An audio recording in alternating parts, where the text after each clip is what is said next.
Hey, I'm Nick and welcome back to Sci-Finatics. Well, today we're talking about Star Trek Strange New Worlds, Episode 4 of Season 2, which is entitled Among the Lotus Eaters. This is kind of a bit of a follow-on episode from the scenes we saw in the original The Cage pilot for Star Trek TOS back in the day, where we saw Jeffrey Hunter playing Pike, and there was a scene there where the Telosians put in his mind an event that had taken place 2 weeks prior, where he'd had a really bad situation go very sour on an away team. People had been killed. He fought against this barbarian race called the Kalar, and it was on Rigel 7.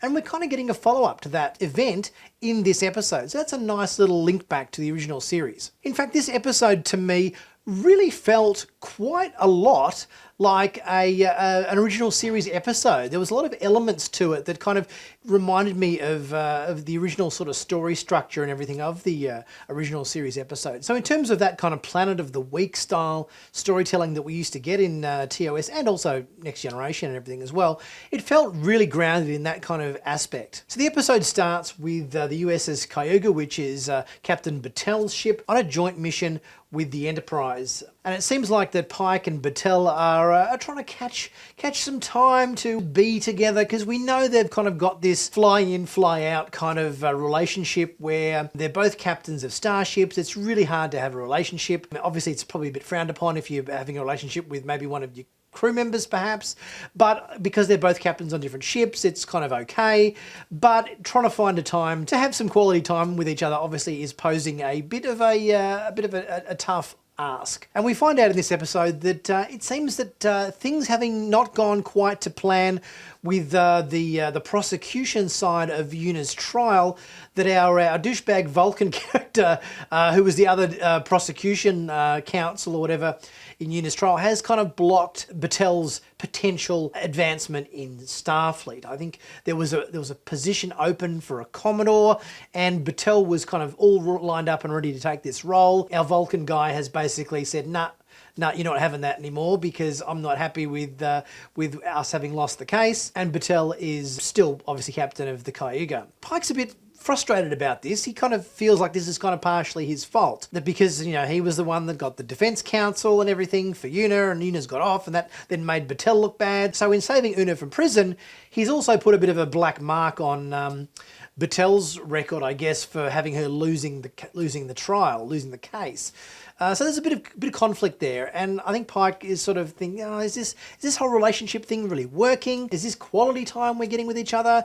Am I holding back your career? Is it really all worth it? Pike's second guessing himself, and Battelle just wants whatever they can get. She kind of realizes that it's the nature of them both being captains. They have to take whatever they can get, and sort of beggars can't be choosers, so to speak. She also even makes an effort to try to strengthen the relationship by giving Pike a very pleasant necklace gift there. Obviously a nice little collectible there that he's been looking out for quite a while, and he's really quite enamoured with this gift that she gives him. But despite the gift, Pike still kind of semi-breaks up with her. This leaves things on a bit of a sour note, and, you know, Battelle heads off to her ship and gets out of there, you know, in a bit of a huff. So we find out a little bit more about their mission to Rigel 7, and the previous encounter that we saw as part of the Cage original pilot occurred 5 years ago. And they show some crew members that were killed and everything in the away mission, and it leads me to think, hang on, shouldn't these guys be wearing the Discovery style uniforms, the blue ones with the gold and the silver and the bronze trim or whatever?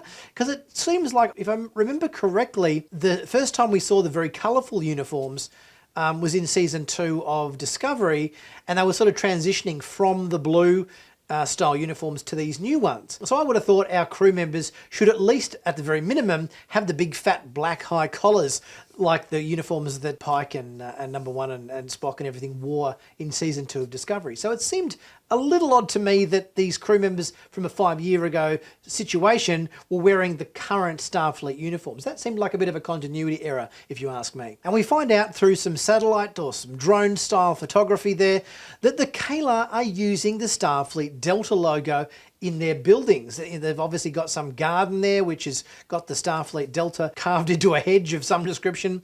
So something's definitely going on this planet that shouldn't be necessarily going on. in terms of a Starfleet presence, I guess. And Pike kind of assumes that maybe some, tech was left behind from their previous mission that they've adopted or something to that effect. So even though other starships might be a little bit less close to the scenario, Enterprise has been given this task to kind of clean up their mess from the last time they encountered the Kayla on Rigel 7. Next we get our little scene here with Erica prepping to go on the away team. This is one of the scenes we saw before in the we covered in the sneak peek scene, where she thinks she's going to go on the away team, but sorry, you can't go on the away team because you've got to stay back on the ship and pilot it because there's heaps of asteroids you've got to avoid. Poor old Erica doesn't get to go on away missions too often, but at least Pike promised her that she would get to go on the next one. So Pike pilots the shuttle down to the planet's surface, and here we get a look at this big chunk of asteroid that's hit the planet's surface. It's been there for like 1,000 years or something, and you feel like, this is gonna play into the plot somehow. They wouldn't just say, hey, look at this big giant asteroid here on the surface. It's collided with the planet. Okay, this is an important plot point. This is going to come up again somehow. This asteroid's going to be the cause of some issues, I feel. Rather than bringing along phasers and tricorders and everything, they're limited to much more simplistic tools. Obviously, last time they had to make a quick exit with the away team with people injured and people killed and everything. So they had to basically just drop their stuff and just get out of there as fast as they could and left a whole bunch of, obviously, technology behind. This time they've got telescopes and, very basic tools that aren't going to influence the society in any great way if they happen to have to leave them behind again. And here's when we start to feel there's something odd going on with this planet. We get Lan, she's got ringing in her ears, she's got headaches forming. There's something going on this planet environmentally that's messing with people's heads a little bit. And it soon seems clear that not only Lan has got some issues with this headachy, ringing in the ears business and everything, but also Mbenga seems to be having this going on as well. Next we find out that the Kayla are packing phaser rifles. Obviously, this is part of the kit that Pike and crew left behind previously when they were on the planet, and it seems like, okay, maybe not such a good idea to arm barbarians at sort of Bronze Age kind of level with 23rd century weaponry. Not generally a great idea. There's a bit of a run-in with this group of Kayla, and they're brought to the palace where they find out that not every member of the away team on the original mission was killed in action. There's one guy, a yeoman named Zak, who they thought was killed, but he actually survived. And he's kind of done that thing that, more advanced people, I guess, have done more than one time before. If I remember correctly, in original series, there were a couple of maybe situations where people of advanced societies took over sort of inferior kind of civilizations and so forth and sort of put themselves on a big pedestal. And Yeoman Zak has made himself, High Lord Zachariah or something to that effect, and basically put himself as the head of all the KR on this planet, and he's running the show. Pike and the team are captured by Lord Zachariah and his Kayla henchmen, and we also find out that back on the Enterprise, we've got some serious situations going on there as well. So whatever's affecting our away team on the planet's surface is also starting to affect the crew on board the Enterprise, where we've got ringing in the ears, headaches, bit of brain fog, and a sort of a loss of time. And one by one, the Enterprise crew members all fall ill to this brain deterioration. Obviously, they made a big point at the start of this episode, this asteroid, and they're in an asteroid field, and there's a big asteroid on the planet. It's like, okay, there's got to be something in these asteroids that's messing with everybody. But it seems like before anybody's kind of able to really come up with any sort of solid plan to solve the problem, everybody is kind of incapacitated with brain fog and just can't basically do their jobs.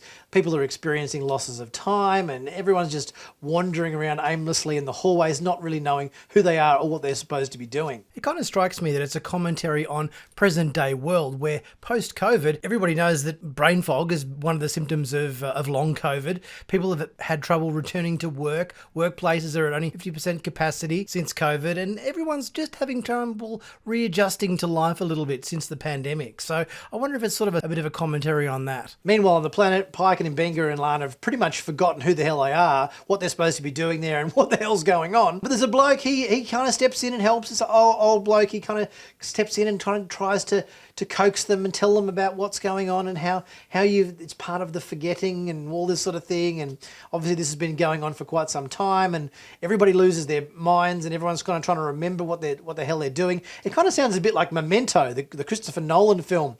Christopher Nolan's first film, in fact, Memento, where Guy Pearce kept, every time he started a new day, he couldn't remember what the hell was going on, and he had to write stuff on his arm. He had things tattooed on his arm to remember who was what and what his situation was. So this is sort of like a very kind of Star Trek meets Memento kind of plot line here. But it's good certain skills and so forth, core memory issues are still intact, which means that Pike and Mbenga and Lan can start a rebellion and overthrow the Kalar henchmen that are holding them all in some sort of work camp. We've got them sort of breaking up rocks and cutting wood and all that sort of thing. But they're not really happy with that, because Pike looks at his hands and he goes, my hands are nice and soft. I'd like to keep them nice and soft. Thank you very much. I won't be smashing your stones today, Mr. Kalar. So they form an uprising. We get a bit of a hand-to-hand combat situation going on to take out the supervising Kalar. And I kind of felt like the music in this little fight scene here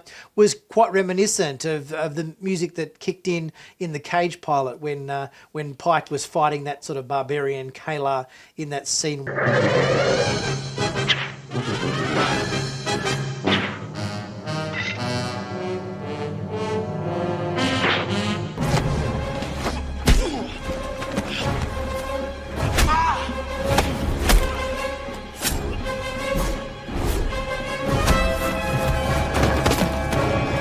So well done, Nami, the composer, to kind of give us something that sort of feels reminiscent of that sort of original episode. Although it doesn't quite go so well for Lan, because she cops a bit of a slash to the torso, and it's a potentially life-threatening wound if it's not treated properly. But the problem is Dr. Mbenga has forgotten how to be a doctor. He doesn't know. He knows he has the potential to be able to fix her wounds, but he doesn't remember the actual specific skills he needs to do to fix her injury. So it becomes pretty clear that they have to get to the palace, because apparently the people who live in the palace, the guards and Emperor Zak or whatever his name is, all those people remember what's going on. So they've got to get to the palace so they can remember. So Pike has to go to the palace to get his memories back, so then Mbenga can get his memories back so he can treat Lan. Meanwhile on the planet, Erica's Ortigas has totally forgotten how to fly the ship. She's all manners of difficulties. She's hiding away in her quarters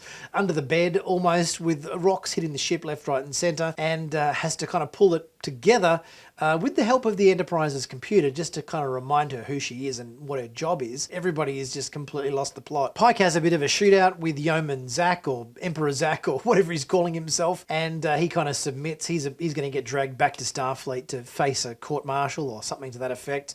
And Erica saves the ship. She does a bit of a Wesley Crusher, and she saves the ship. She, help with the Enterprise's computer, just to remind her that she's Erica Ortigas, and she flies the ship. That's her job. So good on her for pulling it all together at the last minute and flying them to safety before the Enterprise was pummeled to dust with a bunch of asteroids striking the hull. So in that sense, I kind of saw some similarities to, say, The Naked Now, where Wesley Crusher saved the ship from the asteroids when everybody else was incapacitated and couldn't perform their job because they were all in a weird sort of drunken, horny state. I'm still not quite sure what's going on with this whole gesture that Lan and Mbenga keep doing to each other by doing this wipe your finger under your eye routine. They've done that a couple of times this season so far, and it's like, where does this come from? When are we going to get an explanation as to what the hell this finger under the eye wipe maneuver is all about? Because they keep doing it, but it hasn't got any context whatsoever that they've explained yet. So please let us know what the hell this means. The guy that helped them remembers his family and remembered his situation and everything. So he had a bit of an arc too in this episode, from going from complete blind ignorance because of his memory loss due to the asteroid radiation, to completely remembering his family, and he said it's worth remembering. So there's some interesting messages and so forth to take away in terms of burying your head in the sand and not wanting to sort of face the world, even though memories might be painful from time to time. They make us who we are and everything. So there's a bit of a message, in terms of that aspect as well in this episode. In the end, Battelle returns to rendezvous with the Enterprise, and Pike kind of makes up with Battelle, saying, "Oh, I was a bit of a douche. Let's try to make this work if we can." So good on Pike for kind of coming around and sort of realising that due to his experiences on the planet, Battelle was worth fighting for. All in all, I really enjoyed this episode. It definitely had a really kind of historic feeling to it, like it was right out of original series. And I don't mean that just because it featured the Kayla, which we saw in the Cage original pilot episode. The whole story structure and the medieval setting and everything that kind of had a real original series flavour to it. I thought it was quite an enjoyable episode. We had a bit of mystery there. We had problems to solve. We had an A and a B story going on. So we had the guys up on the ship trying to solve the problem. We had the guys down on the away team on the surface trying to solve the problem. So there was plenty going on in terms of story structure and everything. And I think the involvement with the old guy who was trying to help them on the planet was good as well. He had a bit of a story arc as well with remembering his family and everything. So I think overall this was quite a well-rounded episode. But guys, let me know what you think of this episode. Leave your thoughts in the comments section as always. If you haven't subscribed to Sci-Finatics yet, please don't be shy to do so. Click on that big subscribe button to stay current and up to date with all the latest Star Trek news on YouTube. If you haven't checked out my merch store yet, please check that out as well. Links in the description. Plenty of Star Trek hoodies, mugs, caps, stickers. Everything's there. There's always a sale going on, so you be sure to check something out, pick yourself up a bargain and help support the channel at the same time. I'll be back really soon with my next video. I'll see you guys soon.